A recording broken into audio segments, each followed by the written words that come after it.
Hey there friends, Dave Paulides, CanAm Missing Project, copyrighted edition for our video channel. Yeah, this is the MontanaCon conference poster. We have tickets available for October 8th, 2023, Kalispell, Montana. An absolute historic day for speakers, and this is something that rarely, if ever, will happen again. These people that are going there, the speakers, are the best in the world.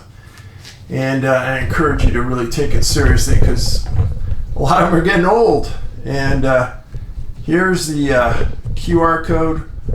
Go ahead and freeze it on your screen. Freeze it, put your camera over it, and that'll get you the tickets for October 8th. All right? Well, I appreciate you minding my patience, but this is a big undertaking for us, and we want to make sure that we can get as many people there as possible. And it'll be fun, trust me. It'll be epic. And spend some time up here in Montana looking around, and you'll be able to appreciate how gorgeous it is. And October is a good time to be here. A lot of people leave and are gone by then, so we clear them out, and there's not a ton of people here, which is a big deal. So I'm going to make a big push. Big push. Our movie, Missing 411, The UFO Connection. I haven't really pushed it super hard, but I'm going to do it real hard right now. Some people reminded me the other day how important this movie is. And I don't like to toot my own horn, but I'm going to push this. A lot of people ask me, Dave, what's the real core behind Missing 411, and what should we really focus on, and how come you've never made a movie that really explains it? Go to the movie on our website, on our YouTube site, and read the comments. Average time it's watched 2, 3, 4, maybe 5 times. It's absolutely content rich, filled with facts. And I allow you to come to your own conclusions. The movie never got the exposure that we thought it was going to. It's like it was thwarted. The reviews were great, so that wasn't the issue, but something is holding this movie back from the masses seeing it. If you want to get a DVD, Blu-ray of the movie, you can get it from me at our website, NA, like North America, BigfootSearch.com. And you can watch it online on Amazon. You can rent it, and wouldn't even be that expensive to rent. I think it's $2.99. But I'd appreciate it if you did. Watch it. Because once you understand the complexity of the movie, and once you understand that there's a lot more there than what most UFO movies have to say, you'll have a really good understanding of the Missing 411 profile. Now, I'm going to talk to you about a couple disappearances today. And these disappearances won't make a lot of sense to a lot of people. But to the people who follow me, it will. And it'll make sense because you understand how we got to the point where we are today. If you're new to this, it might be difficult for you to follow along and say, oh yeah, I get that. But I'll be patient. And away we go. November 12th, 1944. Dan's Mountain, Maryland.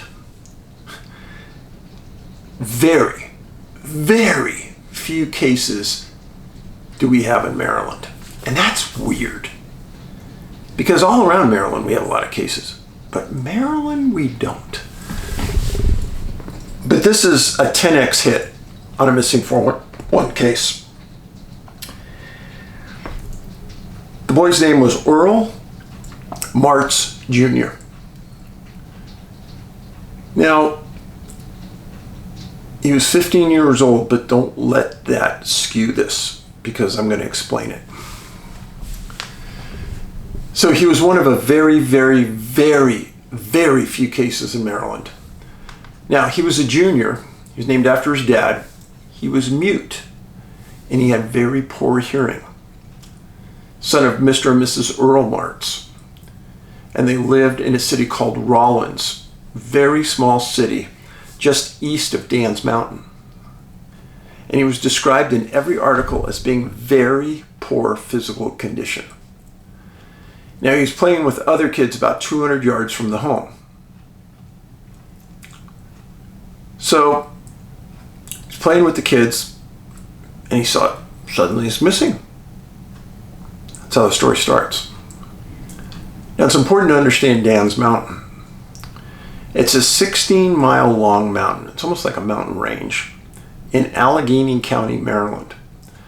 And it overlooks the north branch of the Potomac River. And it's the largest continuous forest in Maryland. And when you get to the top of the 2,800-foot summit, it's boulder strewn. Where is this? The location's interesting to me. So this dark area right here is Dan's Mountain. Rawlins was just to the east of the mountain. It's about 10 miles from the mountain to the Pennsylvania border, and then the West Virginia border is right there next to this small city. So it's at the center point of almost 3 states, Maryland, West Virginia, and Pennsylvania. West Virginia and Pennsylvania have tons of disappearances. Maryland, weirdly, does not. This area of Rawlins is extremely rural, even today. There's not a lot out there. So, not a lot out there. So Earl, on November 12, 44, playing with some neighbor kids, just like every kid does. He's about 200 yards from his home at the base of Dan's Mountain. His parents realized he was missing at about 3 o'clock, and they called the state police. In this part of Maryland, they don't have county sheriffs at that time. And the state police did all the response to rural areas. Well, they responded immediately, and they knew that there were problems, and they started to gather resources. And one of those resources in that area are older high school kids. Well, the state police contacted the local high schools, and they got Allegheny, Cumberland, and Beale high schools to close, and their students to come to a command center organized by the police. And what they did is they broke these kids into groups, and then they put them into areas on the mountain and told them to search. And these groups were led by state police officers. This was a great idea, considering there aren't a lot of people living in that area of Maryland. Well, at the end of 5 days, the state police said they searched areas 4 to 5 times. They searched it continuously. They never heard or saw any indications that Earl was in the area. And that made them concerned. I don't know if you can hear in the background, but we got thunder up here in Montana, and that is bad news. Because we have wildfires up here. We don't need lightning. We have probably 30 fires burning in Montana, and our fire resources are just absolutely pulled so thin it's ridiculous. Time to pray for our great state. We're safe, but there's 2 fires within 10 miles of the Montana vortex right now. I'm worried about them. So the formal search and rescue for 5 days was stopped November 17th. And the state police indicated that hunters coming into that area for deer hunting season, they asked them to pay attention to that area, not to find Earl alive, but they were thinking they'd find a body. They searched out to 5-mile radius from the point he was last seen. They said they didn't think he was there. and they counted on the passage of time. Now, at the point that Earl went missing, the weather was decent, but it got real cold at night. And Earl was dressed fairly lightly, so they were concerned. November 21st, 1944. A vicious rumor gets started in Maryland about this boy and about some ugly, ugly things that people stated happened, and that he was found dead. All were not true. I cannot tell you how many times articles come up about missing people and completely erroneous statements are printed by the press. Well, these statements were quickly quelled, and the state police had a press conference and said, we don't know what happened here, we don't know who got this started, but it's all not true. He hasn't been found. We don't know where he is. We still have a state police officer that's searching every day up there. Logging roads, trails, everything you can imagine. And there are some big trails that go to the top of Dan's Mountain. There was some theory that because Earl couldn't hear well and because he was mute, that greatly inhibited their ability to find him and him to hear them as well. Well, one of the key points, profile points to our research is the people that go missing oftentimes have a disability. Oftentimes it's a disability that's not obvious. Now, articles also said that Earl was very frail and that they didn't think he could walk very far. And that puzzled them because they had covered that area within 3 to 4 miles thoroughly multiple times, and they weren't finding him. So, the 26th of November, the state police made a decision to pull their police officer off site, essentially giving up. And then about 10 days go by. Nothing goes on. There's hunters in the mountains. Nobody's finding anything. The Martzes are very disappointed, broken. And then on December 5th, 1944, an individual named John Taylor, who was a deer hunter from the same town as the Martz, was hunting right at the base of Dan's Mountain, about 2 to 2.5 miles from where Earl was last seen. And he's walking down an old logging road, and he looks off to the side and he sees something that catches his eye. He stops and he looks, and he sees the legs of Earl Martz.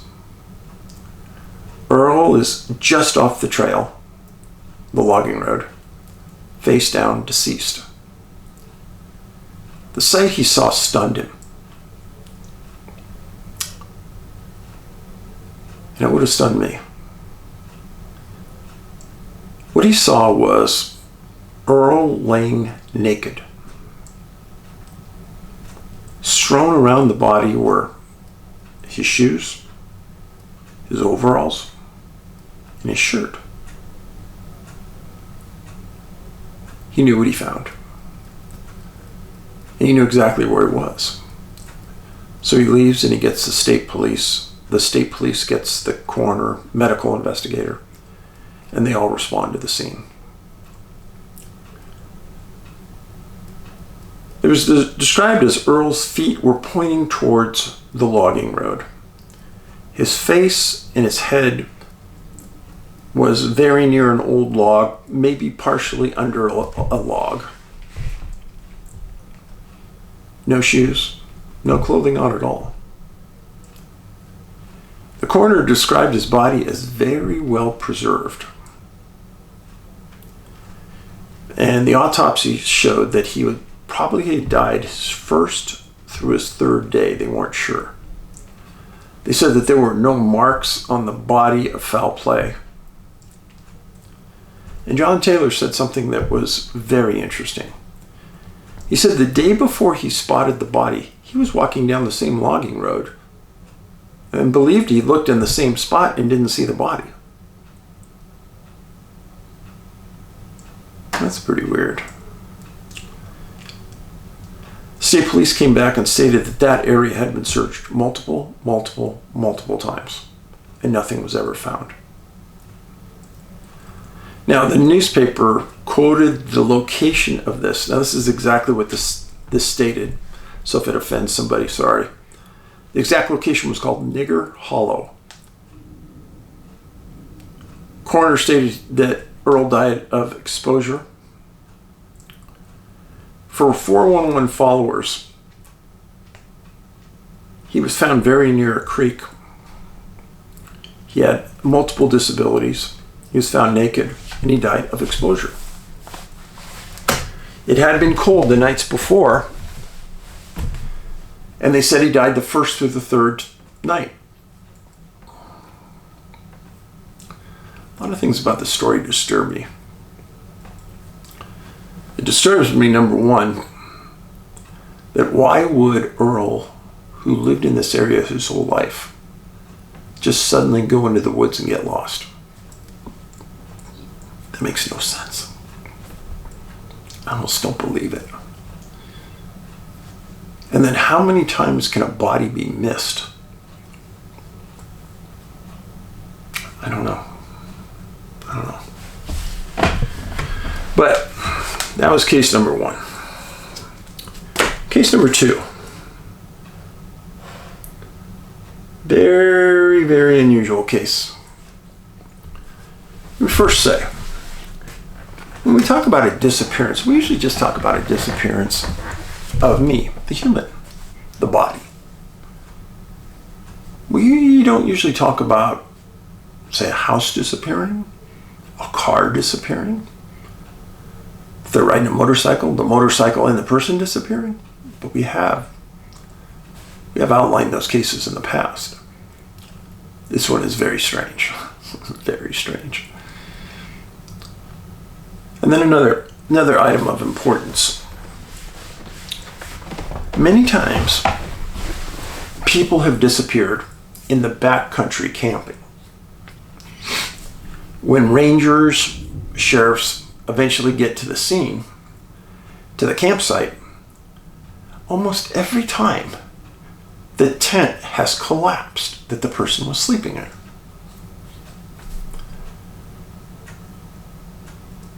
I think that's pretty odd. And then in many of the cases where the tent has collapsed, almost all of the person's important clothes, etc., are in that tent. And usually the only thing missing is the boots or the shoes. Find that odd. But let's go back to Bigfoot research for a second. I can tell you dozens of cases where people have stated that they're sleeping in the tent. They hear a heavy biped go by and they can see a hand touch their tent. That would be scary. Would you get out of the tent on those instances? Well, this case involves the disappearance of a man whose age was never given, but his name was Richard Coy. He was last seen May 9th, 1951 in Cassia County, Idaho. Now, Richard was a tree faller, and he was employed by the Glen Briggs Company. And his job was to go in there, cut trees, and make them into the fence posts. I would like that job. That'd be pretty cool.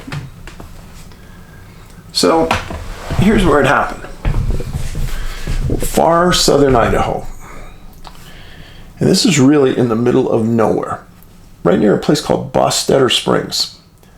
So this is Utah, this is Nevada, this is Idaho. This is Twin Falls, Idaho, right here. Just right off north of the border. This is remote. This area of Nevada has had disappearances going south super remote. There's almost nothing out there. So you can see it.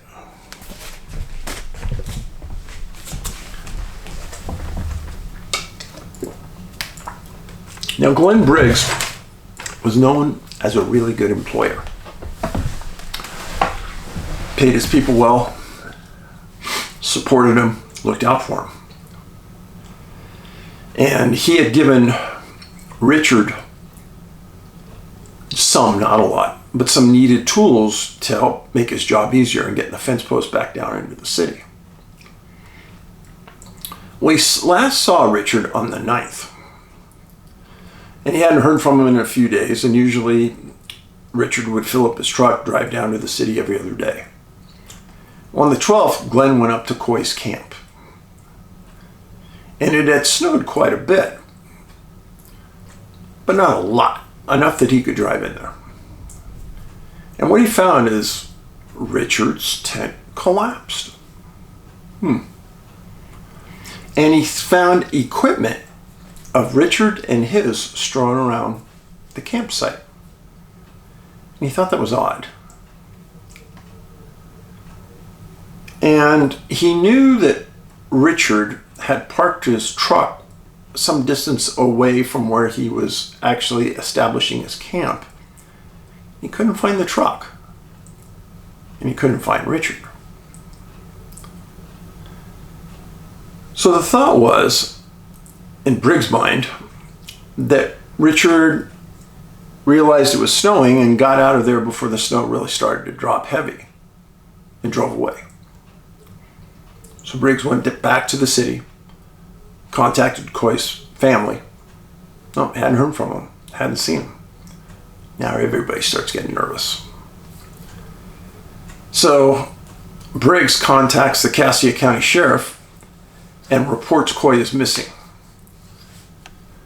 And that was on November 23rd that eventually the Cassia County Sheriff sent in aircraft to look for Richard Coy. It had been several days delayed. On November 24th, the sheriff borrowed a snowmobile from a rancher and sent a couple deputies up to the camp to look around and see what they could find. And again, and this is in the Bostetter region of the Minidoka National Forest, remote. So the deputies go in there, they start searching around. There's a lot of snow now on the ground. They find the tent collapsed, as Briggs had stated, and they find many of Coy's personal things inside the tent. And then they start searching around and uncovering things, and they found almost all of Richard's expensive tools strewn around. And nobody believed that Richard would leave all of his tools in that area without first putting them in the back of the truck and driving away with them. Plus his personal items.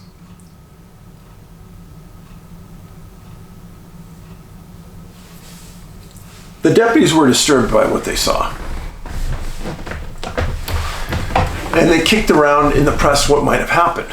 They said that maybe Richard got into the truck, drove from the area. But it didn't make sense because there wasn't any place for that truck to hide between the camp and his town. And the majority of people thought he was still in the mountains and the truck was still somewhere. Or a friend came up and borrowed it. But they knew that Richard wouldn't abandon his family. So they were kind of at a stalemate. Well, the snow lasted until about June of 1952. And then there was a massive second search of the area organized by the sheriff and the family. The sheriff again put up an airplane looking for the truck and looking for remnants of what might have happened. So they went back in, you find the tent again, you find all the personal property of Richard's, and they also find some of Briggs's property that he loaned him. But it seemed like everything Richard owned was on the ground in his camp. And when somebody makes a living cutting trees and cleaning the bark and making fence posts, it wouldn't be something Richard would do. He would definitely at least come back.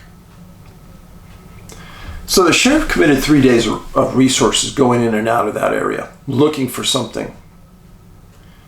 And the U.S. Forest Service actually committed resources as well. They didn't find anything. And the sheriff then called for conservation officers and more friends. And it went on for another 2 days. And they still didn't find anything. So here's the part that's a real freaky thing to me. Truck's not found. Now there was some thought that maybe some bad people came in there and stole the truck and murdered Richard. Everybody discounted that. Went back into the scene, they looked around, there's no evidence of blood or violence other than the camp was a little thrown around. And the truck never showed up. Where could the truck go? Relatives never heard from Richard after that. So one of the first times I had a case where the deputies were almost positive that Richard didn't leave the scene in the truck. They truly believed that he was there on that mountain somewhere and they couldn't find him. And they were committed along with his employer to find him. Very strange. I'll tell you a quick story. When I was investigating cases out of Glacier National Park, there was a man that was living in the park who was a traveling nurse. Traveling nurses make a lot of money. And he was taking a break and staying in different campgrounds in Glacier. So people kind of lost track of him because he was gone for 2 weeks. And then he was reported missing because he hadn't been heard from. And there was a long search. They couldn't find him. But a Park Service ranger was on the east side of Glacier and in a very remote campground and comes across a tent. Guess what they report? The tent's collapsed. And they go inside. The sleeping bag is laid out like you were sleeping in it. Clothes are laid out around the bag like you took your clothes off to go to sleep. And the ranger reported that the only thing that was missing that they could see from the inside of that tent were boots. So again, I like to put myself in that position. Let's just say it's in the middle of the night and you got to use the bathroom. Well, I'm probably going to just slip my boots on and go outside and take a whiz, right? But the collapsed tent bothers me. Now, a lot of times when they find these collapsed tents, they say, oh, it was the snow from the previous year that collapsed it. Possibly. But it's so many times, it's an association with a missing person. That's what bothers me. And then when you have the information that I have from Bigfoot research, how many people have said that they've seen these hands press against the tent. In fact, there's a very famous wildlife biologist in Wyoming that was doing animal studies for the Wyoming Department of Natural Resources, and they were way up in the mountains. And he even stated that he was in his tent one night and he saw a giant hand come up and he could see it through the sunlight on his tent. So I don't think people are making this stuff up, especially biologists. That was actually a friend of Dr. Jeff Meldrum's that stated that during an interview one time. And I don't think people like you and me are walking into people's campsites in the middle of the woods doing stupid stuff like that. That's the way you're going to get shot and killed for what it's worth. So those are the two cases today. both of them fit. Question is, what happened? Now, Richard Coy, that's $1 million question. There are disappearances in that part of Idaho. Idaho does have a lot of missing people. And then the Earl Martz disappearance, it's like 1 in 1,000. Like I said, there's something weird about Maryland. Not many missing people, but it's so close to the borders of 2 other states, it's a possibility that it just fits. So, I'm glad you're here. Appreciate you very much. Please, please, send the movie to people. Ask them to watch it. Again, the movie has great reviews. Very few people say anything horrendous about it. And it's one of the top rated documentaries of last year. So, and if you've watched it, it helps if you put up a review as well. So in the meantime, you are appreciated. If you like the video, give it a thumbs up. And remember something, just below the screen, you could write comments on this video. And the comments section is a place you don't want to miss. The people that write these comments have a great amount of insight. And it helps to understand my thinking sometimes because others who have followed me longer will help explain it. Food for thought. Read the comments section. In the meantime, love your family. Do something nice for somebody in your community. Paulides out.